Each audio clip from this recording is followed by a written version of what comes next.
Good morning. Today is Thursday, the 14th of May, 2020. It's good that you are here.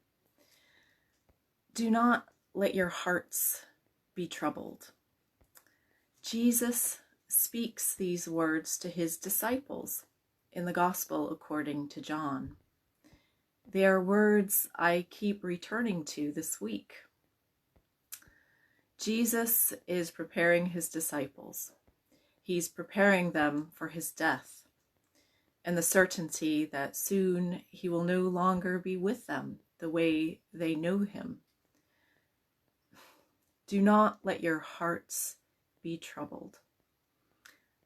I imagine the disciples struggled with these words as much as I am struggling with them at the moment. They were living in uncertain times, and Jesus was telling them that things were about to get worse before they would get better. How were their hearts not to be troubled?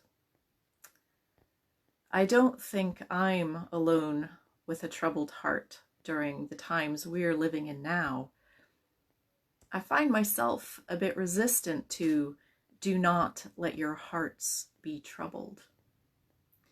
It's a bit like telling my son when he wakes up in the middle of the night afraid of the dark to not be afraid of the dark.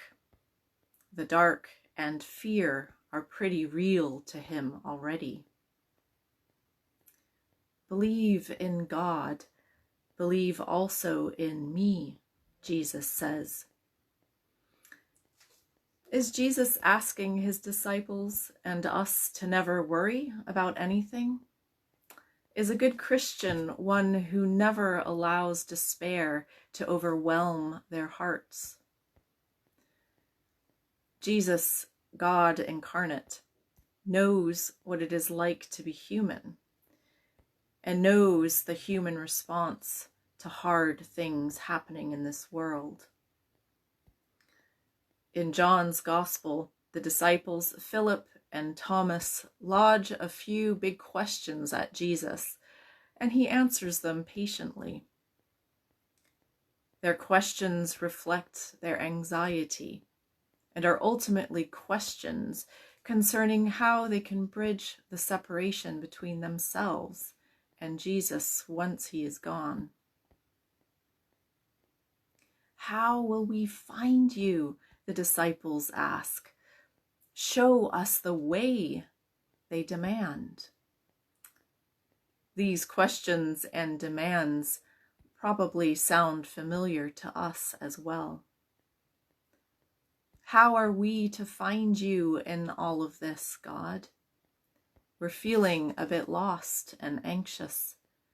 Show us the way to connect with you. When we feel despair and feel hopeless, it's understandable and I think completely relatable. I hear Jesus gently nudging us to acknowledge our anxious and hurting hearts and to turn to God. Believe in God. Believe also in me. Jesus is asking us to not put our faith in the power of things that trouble us, but to put our faith in the power of God. I've seen this with my son, when at 2 a.m. neither my reminder that his nightlight is on, nor the platitude, "There's nothing to be afraid of in the dark," offered him any comfort.